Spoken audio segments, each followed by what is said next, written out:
ಇವತ್ತು ನಿಮ್ಮೆಲ್ಲರಿಗೆ ಸ್ವಲ್ಪ ತೊಂದರೆ ಕೊಟ್ಟಿದ್ದೇನೆ. ಅದಕ್ಕೆ ಬಹುಶಃ ನೀವು ಈ ಕಾರ್ಯಕ್ರಮ ತೊಂದರೆ ಆದರೂ ರಾಜ್ಯದ ಜನತೆಗೆ ಮತ್ತು ಆಡಳಿತ ನಡೆಸ್ತಕ್ಕಂಥವ್ರಿಗೆ ಕಣ್ತೆರೆಸ್ತಕ್ಕಂಥ ಒಂದು ವಿಷಯಗಳನ್ನು ಮಂಡನೆ ಮಾಡಲಿಕ್ಕೆ ನಿಮಗೊಂದು ಅವಕಾಶ ಇದರಿಂದ ದೊರಕ್ತು ಅನ್ನೋದು ನನ್ನ ಅಭಿಪ್ರಾಯ. ನಾನು ಪ್ರಥಮವಾಗಿ ಭಾಳ ಸ್ಪಷ್ಟವಾಗಿ ಒಂದು ಮಾತು ಹೇಳಲಿಕ್ಕೆ ಬಯಸ್ತೀನಿ. ಇದು ನಾನು ಯಾವುದೇ ಒಂದು ಪ್ರಚಾರಕ್ಕಾಗಲಿ ಇಲ್ಲ ಮತ್ತೊಬ್ಬರನ್ನ ತೆಗಳಲಿಕ್ಕಾಗಲಿ ಇವತ್ತಿನ ಈ ಒಂದು ಮಾಧ್ಯಮದ ಮಿತ್ರರೊಂದಿಗೆ ನಾನು ಭಾವನೆ ಹಂಚ್ಕೋತಾ ಇಲ್ಲ. ನೆನೆ ನಮ್ಮ ರಾಜ್ಯದ ಮುಖ್ಯಮಂತ್ರಿಗಳು ಮಾತನಾಡಬೇಕಾದ್ರೆ ತುಂಬ ನೋವಿನಲ್ಲಿ ಮಾತನಾಡಿದ್ದಾರೆ. ನಮಗೂ ಸಹ ಹೇಳಿದ್ದಾರೆ, ನೋವು ಪಟ್ಕೊಳ್ಳೋದಾಗಲಿ ಮತ್ತಿನ್ನೇನೋ ಪದಬಳಕೆ ಮಾಡ್ಕೊಂಡು ಹೇಳಿದ್ದಾರೆ, ನೋವು ಪಟ್ಕೋಬೇಡಿ ಅಂತ. ರಾಜ್ಯದಲ್ಲಿ ಈ ರೀತಿಯ ಒಂದು ಘಟನೆಗಳು ನಡೀತಾ ಇದ್ದಾಗ ಸ್ವಲ್ಪ ಹೃದಯ ಇರ್ತಕ್ಕಂಥವ್ರಿಗೆ ನೋವು ಆಗೋದು ಸಹಜ. ಹೃದಯ ಇದ್ದವ್ರಿಗೆ, ಕಠಿಣವಾದ ಹೃದಯ ಇದ್ದರೆ ಎಲ್ಲಿಂದ ಅವ್ರಿಗೆ ನೋವಾಗ್ತದೆ. ಇವತ್ತು ಈ HMTಯ ಈ ಒಂದು ಆವರಣದ ವಿಷಯದಲ್ಲಿ ಯಾತಕ್ಕೆ ಈ ಒಂದು ಸಬ್ಜೆಕ್ಟ್ ಪ್ರಾರಂಭ ಆಗಿದೆ, HMT ವಿಷಯದಲ್ಲಿ ಇವತ್ತು ಕೇಂದ್ರದಲ್ಲಿ ನಾನು ನರೇಂದ್ರ ಮೋದಿ ಅವರ ಒಂದು ನಾಯಕತ್ವದಲ್ಲಿ ಮಂತ್ರಿ ಆಗ್ತಕ್ಕಂಥ ಒಂದು ಅವಕಾಶ ಕೊಟ್ಟಿದ್ದಾರೆ. ಅದು ನನಗೆ ಕೊಟ್ಟಿರ್ತಕ್ಕಂಥ ಇಲಾಖೆಗಳು ಒಂದು ಹೆವಿ ಇಂಡಸ್ಟ್ರಿ ಮತ್ತು ಇನ್ನೊಂದು ಸ್ಟೀಲ್ನ ಇಲಾಖೆ.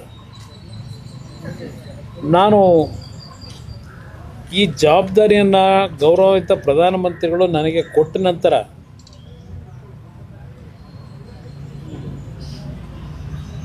ನಾನು ಪ್ರಮುಖವಾಗಿ ಒಂದು 2-3 ನಿರ್ಧಾರಗಳನ್ನು ಮಾಡಬೇಕು ಅಂತ ಪ್ರಯತ್ನಪಟ್ಟು 2 ವರ್ಷದಿಂದ ನಾನು ಪ್ರಯತ್ನ ಪಡ್ತಾ ಇದ್ದೇನೆ. ಏಕೆಂದರೆ ಹಿಂದಿನ ಸರ್ಕಾರಗಳಲ್ಲಿ ಹಲವಾರು ಪಬ್ಲಿಕ್ ಸೆಕ್ಟರ್ನಲ್ಲಿದ್ದಂಥ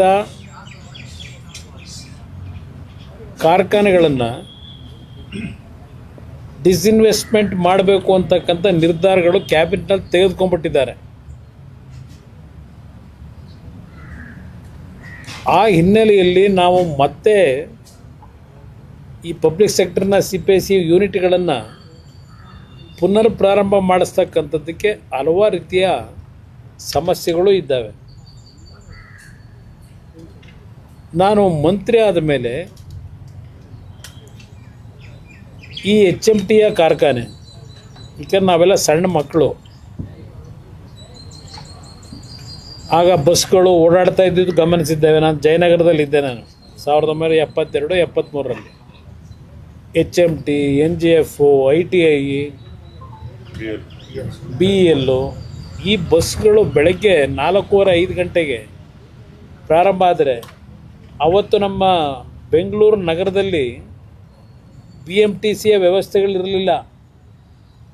ಒಂದೊಂದು ಕಾರ್ಖಾನೆಯಲ್ಲಿ ಇಡೀ ಬೆಂಗಳೂರು ನಗರದ ಹಲವಾರು ಭಾಗದಲ್ಲಿದ್ದಂಥ ಕಾರ್ಮಿಕರನ್ನ ಪ್ರಯಾಣಕ್ಕೆ 100 ಬಸ್ಗಳು ಒಂದೊಂದು ಕಂಪ್ನಿಯಲ್ಲಿ ಓಡಾಡ್ತಾ ಇದ್ವು. ಆ ದಿನಗಳನ್ನು ಯಾಕೆ ನಾನು ನೆನಪಿಸ್ಕೊಡ್ತಾ ಇದ್ದೇನೆ, ಈ ಕಾರ್ಖಾನೆಗಳು ಇವತ್ತು ನೀವು ನೋಡಿದ್ರಿ, HMTಯ ಸಂಪೂರ್ಣವಾದಂಥ ಒಂದು ಚಿತ್ರಣ ನೀವು ನೋಡಿದ್ರಿ. ಒಂದು ಕಾಲದಲ್ಲಿ ದೇಶದಲ್ಲಿ ಒಂದು ಉತ್ತಮವಾದಂಥ ಕಾರ್ಖಾನೆ ಅಂತಕ್ಕಂಥ ಹೆಸರು ಇಲ್ಲಿ ಏನು ಪ್ರಾರಂಭ ಆಯಿತು, ಇಲ್ಲಿಯ ಕಾರ್ಮಿಕರ ದುಡಿಮೆಯಿಂದ ದೇಶದಲ್ಲಿ 5 ಭಾಗದಲ್ಲಿ ಹೊಸ ಕಾರ್ಖಾನೆಗಳನ್ನು ಇಲ್ಲಿ ಸಂಪಾದನೆ ಮಾಡಿದಂಥ ಬಂಡವಾಳದಲ್ಲಿ ಕಟ್ಟಿದ್ರು. ಒಂದು ಪಿಂಜೋರ ಅಂತೇಳಿ ಹರಿಯಾಣದ ಹತ್ರ, ಇನ್ನೊಂದು ಅಜ್ಮೀರ್ನಲ್ಲಿ, ನಮ್ಮ ಕೇರಳದಲ್ಲಿ, ಕಾಲಮಸೂರಿ, ಹೈದರಾಬಾದ್ನಲ್ಲಿ, ಹೀಗೆ 6 ಭಾಗದಲ್ಲಿ ಇಲ್ಲಿ ದುಡಿಮೆ ಮಾಡಿದಂಥ ಹಣದಿಂದ ಕಟ್ಟಿದ್ರು, ಬಂಡವಾಳದಿಂದ. ಒಂದು ಕಾಲದಲ್ಲಿ ತುಂಬ ಅದ್ಭುತವಾಗಿ ನಡೀತಾ ಇತ್ತು. 25,000ಕ್ಕೂ ಹೆಚ್ಚಿನ ಕಾರ್ಮಿಕರಿದ್ದರು ಈ ಒಂದು HMTಯ ಸಂಸ್ಥೆಯಲ್ಲಿ. ಈಗ ನೀವು ನಮ್ಮ ವಾಚ್ ಫ್ಯಾಕ್ಟ್ರಿ ಇವತ್ತು ಪರಿಸ್ಥಿತಿ ಏನಾಗಿದೆ ನೋಡಿದ್ರೆ ಏನಾಗಿದೆ. ಇವತ್ತು ಆ ವಾಚ್ ಫ್ಯಾಕ್ಟ್ರಿ ಏನು ಮೈನ್ ವಾಚ್ ಫ್ಯಾಕ್ಟ್ರಿ ಇತ್ತು, ಮುಚ್ಚಿದ್ದಾರೆ. ಇವತ್ತು ಇಲ್ಲಿರ್ತಕ್ಕಂಥ ಕೆಲವು ಸಣ್ಣ ಪುಟ್ಟ ಕಾರ್ಮಿಕರು 100 ಜನ 150 ಜನ ಇದ್ದಾರೆ. ಈಗ ಅವ್ರಿಗೆ ಸಂಬಳ ಕೊಡಲಿಕ್ಕೆ ಆ ಕಾರ್ಖಾನೆ ಒಂದು ಕಡೆ ಮುಚ್ಚಿದ್ದಾರೆ, ಇನ್ನೊಂದು ಕಡೆ ಒಂದು 60-70 ಜನ ಆ ಒಂದು ವಾಚ್ಗಳನ್ನು ಅಸೆಂಬಲ್ ಮಾಡ್ತಕ್ಕಂಥದ್ದಕ್ಕೆ ಈಗಲೂ ಸಹ ಕೆಲಸ ಮಾಡ್ತಾಯಿದ್ದಾರೆ. ಅದನ್ನು ಮೈನ್ ಫ್ಯಾಕ್ಟ್ರಿ ಏನಿತ್ತು, ಕೆಲವು ಫಿಲಮ್ ಶೂಟಿಂಗ್ಗಳಿಗೆ ಅದಕ್ಕೆ ಬಾಡಿಗೆ ಕೊಟ್ಟು ಇಲ್ಲಿ ಸಾಲ ಕೊಡಬೇಕಲ್ಲ, ಅವರ ಸಂಬಳ ಕೊಡಬೇಕಲ್ಲ. ಇವತ್ತು ಕಾರ್ಖಾನೆಗಳೆಲ್ಲ ಮುಚ್ಕೊಂಡಿದ್ದಾರೆ. ಈಗ ಇಲ್ಲಿ ಬರಬೇಕಾದ್ರೆ ಈಗ ನೋಡಿದ್ರಿ HMTಯ ಮೂಲ ಯಾವೊಂದು ಮೆಷಿನ್ ಟೂಲ್ಸ್ನ ಕಾರ್ಖಾನೆ ಬೀಗ ಹಾಕಿದ್ದಾರೆ. ಅದರಿಂದ ಈ ಒಂದು ಕಾರ್ಖಾನೆಗೆ, ಸಂಸ್ಥೆಗೆ ಒಂದು ಕಾಯಕಲ್ಪ ಹೊಸದಾಗಿ ಕಲ್ಪಿಸಬೇಕು ಅಂತೇಳಿ ನಾನು ತೀರ್ಮಾನ ಮಾಡಿದಾಗ ಇದನ್ನು ಏನಾದರೂ ಮಾಡಿ ದಾರಿ ತಪ್ಪಿಸ್ಬೇಕು ಅಂತಕ್ಕಂಥದ್ದಕ್ಕೆ ಈ ಸರ್ಕಾರದಲ್ಲಿ ನಿರಂತರವಾಗಿ HMT ಮೇಲೆ ಈ ಕಾರ್ಖಾನೆಯ ಏನೊಂದು ಭಾಗ ಇದೆ, ಇದು ಅರಣ್ಯ ಇಲಾಖೆಗೆ ಸೇರಿರ್ತಕ್ಕಂಥದ್ದು. ಅರಣ್ಯ ಒತ್ತುವರಿ ಮಾಡ್ಕೊಂಡಿದ್ದಾರೆ. ಕಾನೂನು ಪ್ರಕಾರ ಅರಣ್ಯ ಇಲಾಖೆಗೆ ಸೇರಬೇಕು ಅಂತ ಹೇಳಿ ಪ್ರತಿನಿತ್ಯ ಒಂದಲ್ಲ ಒಂದು ರೀತಿ ಈ ಭೂಮಿ ಒಡಿಲ್ತಕ್ಕಂಥದ್ದಕ್ಕೆ ಹೊರಟಿದ್ದಾರೆ. ಇಲ್ಲಿ ನಾನು ವೈಯಕ್ತಿಕವಾದಂಥ ಏನು ಇಂಟ್ರೆಸ್ಟ್ ಇಲ್ಲ ಇಲ್ಲಿ ನನಗೆ. ಮೊದಲನೇದಾಗಿ QSL ಸಂಸ್ಥೆ, ಯಾವ ಕುದುರೆಮುಖ ಐರನ್ನೂರು, ದೇಶದ ಡಿವಿಡೆಂಡು 3,800 ಕೋಟಿ ಕಟ್ಟಿದ್ದಾರೆ ಅಲ್ಲಿ QSL.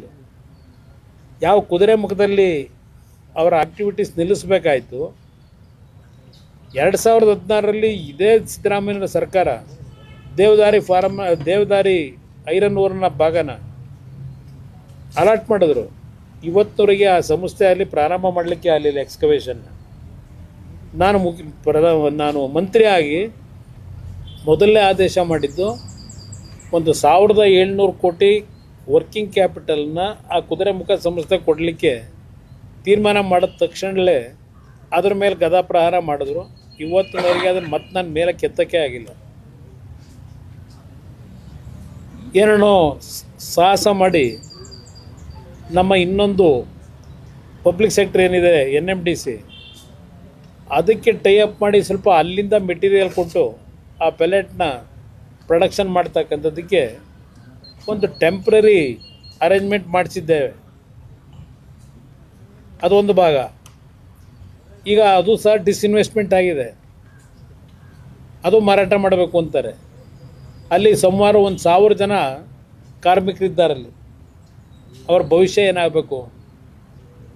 ಇನ್ನು ಇಲ್ಲಿಗೆ ಬಂದರೆ HMTದು ನಾನು ತೀರ್ಮಾನ ಮಾಡಿದಾಗ ನನಗೆ ಬೆಂಬಲ ಕೊಡಬೇಕು, ಈ ರೀತಿ ಮಾಡಬೇಕು. ಇವತ್ತು ಇದು ಕಾನೂನುಬದ್ಧವಾಗಿ ಮಹಾರಾಜರ ಕಾಲದಲ್ಲಿ ಕೆಲವು ಗಿಫ್ಟ್ ಮುಖಾಂತರ ಕೊಟ್ಟಿದ್ದಾರೆ, ಕೆಲವು ಖರೀದಿ ಮಾಡಿದ್ದಾರೆ, ಎಲ್ಲ ಡಾಕ್ಯುಮೆಂಟ್ ಇದೆ. ಇವತ್ತು ಕೋರ್ಟ್ನಲ್ಲಿ, ಸುಪ್ರೀಂ ಕೋರ್ಟ್ ಮುಂದೆ ರಾಜ್ಯ ಸರ್ಕಾರ ಇವತ್ತೇನು ಅರ್ಜಿ ಹಾಕೊಂಡಿದ್ದಾರೆ. ನಾನು ಕೋರ್ಟ್ನ ಪರಿಮಿತಿಯಲ್ಲಿ ಇರ್ತಕ್ಕಂಥ ಹಿನ್ನೆಲೆಯಲ್ಲಿ ಕಾನೂನಿನ ವಿಷಯಗಳ ಬಗ್ಗೆ ಚರ್ಚೆ ಮಾಡಲ್ಲ, ಅದರ ಅವಶ್ಯಕತೆ ಇಲ್ಲ ನನಗೆ. ಜನತೆಗೆ ಒಂದು ಮಾಹಿತಿ ಕೊಡೋ ದೃಷ್ಟಿಯಿಂದ ಇವತ್ತು ನಿಮ್ಮನ್ನೆಲ್ಲ ಕರೆಸಿರ್ತಕ್ಕಂಥದ್ದು. ಇವತ್ತು HMT ಅಷ್ಟು ಅದ್ಭುತವಾಗಿ ನಡೀತಾ ಇದ್ದಂಥದ್ದು ಹಂತ ಹಂತವಾಗಿ ಇವತ್ತಿನ ಪರಿಸ್ಥಿತಿಯಲ್ಲಿ ಏನು ಗ್ಲೋಬಲೈಸೇಷನ್ ಇದೆಲ್ಲ ಬಂತಲ್ಲ, ಹಲವಾರು ರೀತಿ ರಿಫಾರ್ಮ್ಸ್ಗಳು, ಎಕನಾಮಿಕ್ ರಿಫಾರ್ಮ್ಸ್ ಬಂದ ನಂತರ ಆ ಎಕನಾಮಿಕ್ ರಿಫಾರ್ಮ್ಸ್ಗಳು ತಂದ ಮೇಲೆ ನಮ್ಮ PSC ಯೂನಿಟ್ಗಳನ್ನು ಆ ಎಕನಾಮಿಕ್ ರಿಫಾರ್ಮ್ಸ್ನ ಹಿನ್ನೆಲೆಯಲ್ಲಿ ಯಾವ ರೀತಿ ಇದನ್ನು ಉಳಿಸಬೇಕು ಅಂತಕ್ಕಂಥದ್ದು, ಇದಕ್ಕೆ ಸೆಕ್ಯೂರಿಟಿ ಯಾಕೆ ಕೊಡಬೇಕಾಗುತ್ತೆ, ನಾವು ಅದರ ಕಡೆ ಗಮನ ಕೊಡಲಿಲ್ಲ. ಪ್ರತಿಯೊಂದಕ್ಕೂ ಪ್ರೈವೇಟ್ ಸೆಕ್ಟರ್ ಮೇಲೆ ಡಿಪೆಂಡ್ ಆಗ್ತಾ ಹೋದ್ವು. ಒಂದು ಕಾಲದಲ್ಲಿ ಹಣ ಇಲ್ಲದೆ ಇರತಕ್ಕಂಥ ಸನ್ನಿವೇಶದಲ್ಲಿ ಈ PSUಗಳು ಸಾವಿರಾರು ಕುಟುಂಬಗಳನ್ನು ಬದುಕಿಸಿರ್ತಕ್ಕಂಥ ಸಂಸ್ಥೆಗಳಿವು. ಇದೆಲ್ಲ ಕಂಡು ನಾವು ಇದನ್ನು ಹಾಳು ಮಾಡಬಾರ್ದು ಅನ್ನೋ ಒಂದೇ ಉದ್ದೇಶದಿಂದ ಏನು ಕೈ ಹಾಕಿದ್ದೇವೆ. ಇಲ್ಲಿ ಯಾವೊಂದು ಕೆಲವು ಜಾಗಗಳನ್ನು ಈಗ ಈ ಮಂತ್ರಿ ಹೇಳ್ತಾ ಇದ್ದ ಮಾಜಿ ಅರಣ್ಯ ಇಲಾಖೆ ಸಚಿವರು ಈಗ ಪಂಚಾಯತ್ ರಾಜ್ ಮಂತ್ರಿಗಳಿದ್ದಾರೆ. 170 ಎಕರೆ ಲ್ಯಾಂಡ್ನ HMT ಅವರು ಮಾರಾಟ ಮಾಡಿಬಿಟ್ಟಿದ್ದಾರೆ. ಇದೆಲ್ಲ ಹೇಳಿದ್ದಾರೆ, ಆಪಾದನೆ ಮಾಡಿದ್ದಾರೆ. ಆಮೇಲೆ ಇದು ಈಗಲೂ ಫಿಸಿಕಲಿ ಯಾವೊಂದು ಅರಣ್ಯ ಇಲಾಖೆಗೆ ಸೇರಿದಂಥ ರೀತಿಯ ಒಂದು ಸ್ಟ್ರಕ್ಚರ್ ಇದೆ. ಈ ಅರಣ್ಯ ರೀತಿಯ ಒಂದು ಸ್ಟ್ರಕ್ಚರ್ನ ನಿಮ್ಮ ಅರಣ್ಯ ಇಲಾಖೆಯವರು ಮಾಡಿದ್ದಾರೆ, ಇದನ್ನು ಉಳಿಸಿದ್ದಾರಾ? ಯಾವ HMT ಕಾರ್ಖಾನೆಗೆ 1958-60ರಲ್ಲಿ ಕೆಲವು ತೀರ್ಮಾನಗಳಾಯಿತು. ಇಲ್ಲಿ ಎಲ್ಲ ರೀತಿಯ ಪರ್ಮಿಷನ್ಗಳನ್ನು ಈ ಕಾರ್ಖಾನೆ ಪ್ರಾರಂಭ ಆದಾಗ ಕೊಟ್ಟಿರ್ತಕ್ಕಂಥ ಒಂದು ಏರಿಯಾ ನ್ಯಾಯಬದ್ಧವಾಗಿ ಕೊಟ್ಟಿದ್ದಾರೆ. ಇದರಲ್ಲಿ ಯಾವುದೇ ರೀತಿಯ ಅಕ್ರಮಗಳಿಲ್ಲ. ಇದು ಇರ್ತಕ್ಕಂಥದ್ದು. ಇಲ್ಲಿ ಈಗ ಇತ್ತೀಚೆಗೆ ಕೆಲವು ತಕರಾರೇನು ತೆಗೆದಿದ್ದಾರೆ ಈ ಸರ್ಕಾರದಲ್ಲಿ. ಪಾಪ ಅರಣ್ಯ ಇಲಾಖೆ ಮಂತ್ರಿಗಳು, ಹಿಂದಿನ ಮಾಜಿ ಮಂತ್ರಿಗಳು ಹೇಳಿದ್ದಾರೆ 15,000 ಎಕರೆ ಉಳಿಸಿದ್ದೇನೆ. ಕೋಲಾರದಲ್ಲಿ ಏನಾಗಿದೆ ನೋಡ್ತಾ ಇದ್ದೀನಿ. ನೀವು ಬೇರೆ ಕಡೆ ಉಳಿಸಿರೋದು ನೋಡೋಣ. ಕೋಲಾರದಲ್ಲಿ ಯಾವ್ಯಾವ ರೀತಿ ಉಳಿಸ್ಕೊಟ್ಟಿದ್ದೀರಿ ಅದು ಗೊತ್ತಿದೆ ನನಗೆ. ಇಲ್ಲಿ ಪ್ರಶ್ನೆ, ಈಗ 175 ಎಕರೆ ಹೇಳ್ತಾರಲ್ಲ, 175 ಎಕರೆ ಖಾಸಗಿಯವರಿಗೆ ಮಾರಾಟ ಮಾಡಿರ್ತಕ್ಕಂಥ ವಿಷಯದಲ್ಲಿ ಚರ್ಚೆ ಮಾಡಿದ್ರು. ಯಾರಿಂದ ಇದೆಲ್ಲ ಆಗಿರೋದು? ನಾನು ಮಾಡಿದ್ದೇನೆ. ಇವತ್ತು ಈ ಒಂದು ಕಾರ್ಖಾನೆಯ ಕೆಲವು ಭಾಗಗಳನ್ನು ಕರ್ನಾಟಕ ರಾಜ್ಯ ಸರ್ಕಾರದ ನೇತೃತ್ವದಲ್ಲೇ ಈಗೇನು ಹೇಳ್ತಾ ಇದ್ದಾರಲ್ಲ, ಬಿಡದಿ ಟೌನ್ಶಿಪ್ ಮಾಡ್ತೀವಿ ಅಂತ ಹೇಳಿ. ಬಿಡದಿ ಟೌನ್ಶಿಪ್ಪನ್ನು ನಾನು ಮಾಡ್ತಾ ಇರೋದು ಕುಮಾರಸ್ವಾಮಿಯವರ ಕನಸಿನ ಕೂಸೋದು. ನನಗೇನು ಇಂಟ್ರೆಸ್ಟ್ ಇಲ್ಲ. ಕನಸಿನ ಕೂಸನ್ನು ಇವತ್ತು ನಾನು ಬೆಂಗಳೂರು ನಗರ, ಬೆಂಗಳೂರು ದಕ್ಷಿಣ ಭಾಗವನ್ನು ವಿಶ್ವಕ್ಕೆ ಮಾದರಿಯಾಗಿ ನಾನು ಮಾಡ್ತೀನಿ. ನೆನೆ ಹೇಳಿದ್ದಾರೆ ವಿಶ್ವಕ್ಕೆ ಮಾದರಿ ಮಾಡ್ತೀನಿ ಅಂತ. ನೀವು ಈ ರಾಜ್ಯದಲ್ಲಿ SM ಕೃಷ್ಣ ಅವರ ಸರ್ಕಾರದಲ್ಲಿ UD ಮಿನಿಸ್ಟ್ರಾಗಿ, ಅರ್ಬನ್ ಡೆವಲಪ್ಮೆಂಟ್ ಮಿನಿಸ್ಟ್ರಾಗಿ ವಿಶ್ವ ದರ್ಜೆಗೆ ಬೆಂಗಳೂರು ನಗರ ತೆಗೆದುಕೊಂಡು ಹೋಗಿರೋದು ಇಲ್ಲೇ ನೋಡ್ಬೋದು. ಈ HMT ಆವರಣದಲ್ಲಿ ವಿಶ್ವ ದರ್ಜೆಗೆ ಯಾವ ರೀತಿ ತೆಗೆದುಕೊಂಡು ಹೋಗಿದ್ದೀರಿ. ಯಾವುದೋ ವೆಲ್ಲಿಂಗ್ಟನ್ನು, ಪ್ರಿಸ್ಟೀಜು, ಬ್ರಿಗೇಡು ಅಲ್ಲ, ಹಲವಾರು ಇದ್ದಾವೆ ಇಲ್ಲಿ. ನೀವು ನೋಡಿದ್ರಿ ಬಿಲ್ಡಿಂಗ್ಗಳು. ನಮ್ಮ HMT ನೂರಾರು ಜನ, ಸಾವಿರಾರು ಜನಕ್ಕೆ ಅನ್ನ ಕೊಟ್ಟಂಥ ಸಂಸ್ಥೆ. ಒಂದು ಕಡೆ ಬಿಲ್ಡಿಂಗ್ಗಳಲ್ಲಿ ಇರ್ತಕ್ಕಂಥ ಕಿಟಕಿಗಳು, ಪಟಿಕೆಗಳು ಎಲ್ಲ ಕಿತ್ಕೊಂಡು ಒಂದು ಕಡೆ ಅನಾಥವಾಗಿ ನನ್ನ ನೋಡ್ರಪ್ಪ ಅಂತ ಅಲ್ಲಿ ಆ ಬಿಲ್ಡಿಂಗ್ಗಳು ಅಳ್ತಾ ಇವೆ. ಇನ್ನೊಂದು ಕಡೆ ಬೃಹದಾಕಾರವಾಗಿ ಕಟ್ಟಿದ್ದಾರೆ ಇದೇ ಜಾಗದಲ್ಲಿ, HMT ಜಾಗದಲ್ಲಿ. ಯಾವ ಕಾಲದಲ್ಲಿ ಇವೆಲ್ಲ ನಡೀತು ಈಶ್ವರ ಖಂಡ್ರೆ ಅವರೇ? ನೀವು ಹೇಳ್ತಕ್ಕಂಥ ರೀತಿಯಲ್ಲಿ ಇವೆಲ್ಲ ಅರಣ್ಯ ಇಲಾಖೆಗೆ ಸೇರಿದ್ರೆ ಆ ಬಿಲ್ಡಿಂಗ್ಗಳನ್ನೆಲ್ಲ ಏನು ಮಾಡ್ತೀರಿ? ಈಗ ಪರ್ಮಿಷನ್ ಕೊಟ್ಟರೆ ಯಾರು ಆ ಬಿಲ್ಡಿಂಗ್ ಕಟ್ಟಲಿಕ್ಕೆ? ಆ ಜಾಗ ಕೊಡಬೇಕಾದ್ರೆ ಯಾರ್ಯಾರ ಪಾಲಿದೆ? ವಿಶ್ವದರ್ಜೆ ಮಾಡ್ತಕ್ಕಂಥ ಮಹಾನ್ ನಾಯಕರು, ಅವ್ರ ಪಾಲು ಎಷ್ಟಿದೆ? ನೀವು ರಾಜ್ಯ ಕಟ್ಟೋರು, ನಾವು ರಾಜ್ಯ ಹಾಳು ಮಾಡೋರು. ಇವತ್ತು ಈ ಕಾರ್ಖಾನೆಗೆ ಜೀವ ಕೊಡಬೇಕು ಅಂತ ಹೇಳಿ ಟೇಬಲ್ ಟು ಟೇಬಲ್ನಲ್ಲಿ ರಿಕ್ವೆಸ್ಟ್ ಮಾಡ್ತಾ ಇದ್ದೀನಿ. ಸುಮಾರು ಇಲ್ಲಿ ಕೆಲಸ ಮಾಡಿರ್ತಕ್ಕಂಥ ಕಾರ್ಮಿಕರಿಗೆ ಈಗಲೂ ಸಹ ಅವರಿಗೆ ಒಂದು ಔಷಧಿ ತಗೊಳ್ಳೋದಕ್ಕೆ ದುಡ್ಡಿಲ್ಲ. ಕುಟುಂಬದಲ್ಲಿ ಏನಾದರೂ ಹೆಚ್ಚು ಕಡಿಮೆ ಆಗಿ ವಯಸ್ಸಾಗಿರೋರಿದ್ದಾರೆ.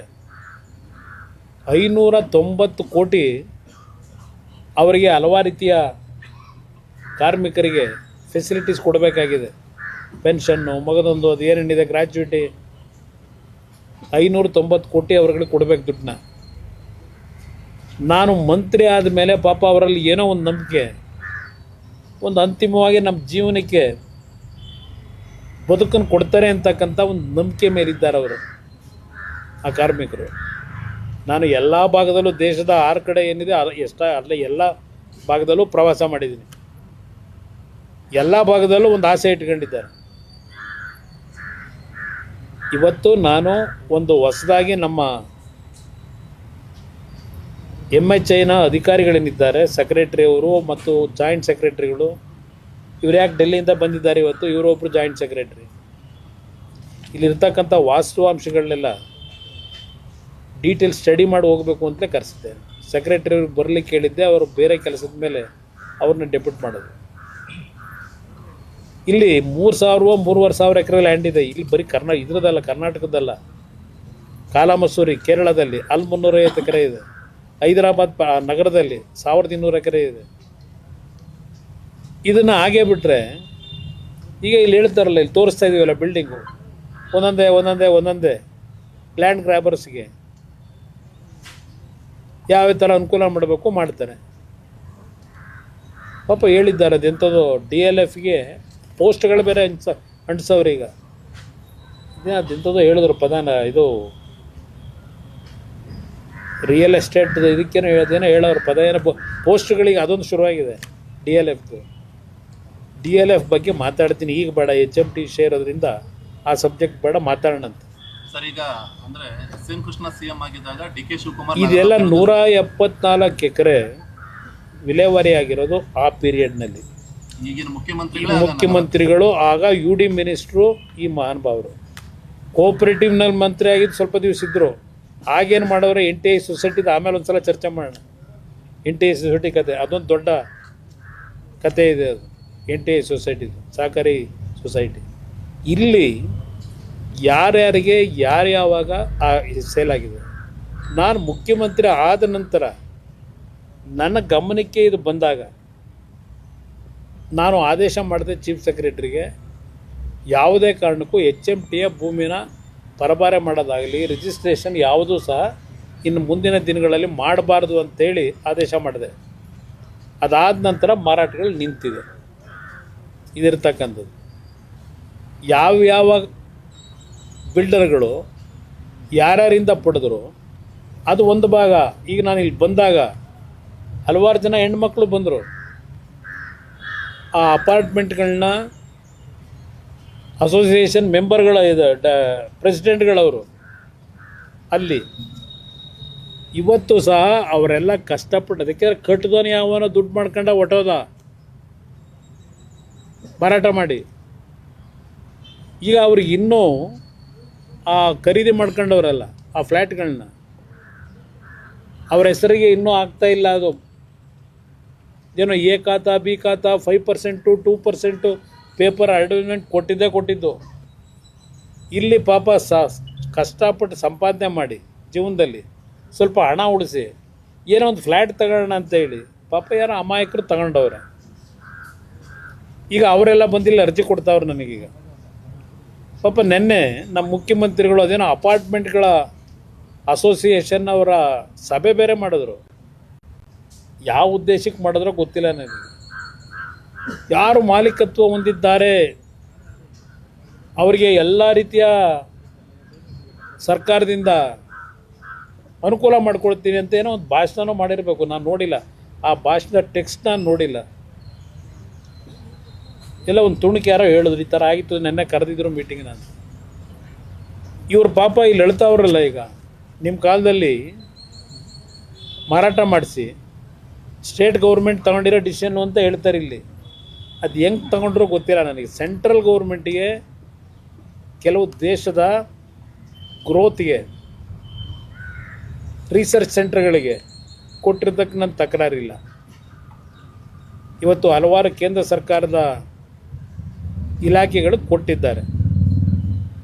ಅದು ಇಲ್ಲಿ HMT ಮತ್ತು ಕೇಂದ್ರ ಸರ್ಕಾರದ ನಡುವೆ, ಏಕೆಂದರೆ ಕೇಂದ್ರ ಸರ್ಕಾರದ ಇನ್ವೆಸ್ಟ್ಮೆಂಟ್ ಇದೆ, ಅದು ನಾವೇನು ಮಾಡಲಿಕ್ಕಾಗಲ್ಲ. ಅವ್ರಿಗೆ ಬೇಕಾದಂಥ ಅವ್ರಿಗೆ ಇಲಾಖೆಗಳಿಗೆ ಕೊಟ್ಟಿರೋದು ಬೇರೆ,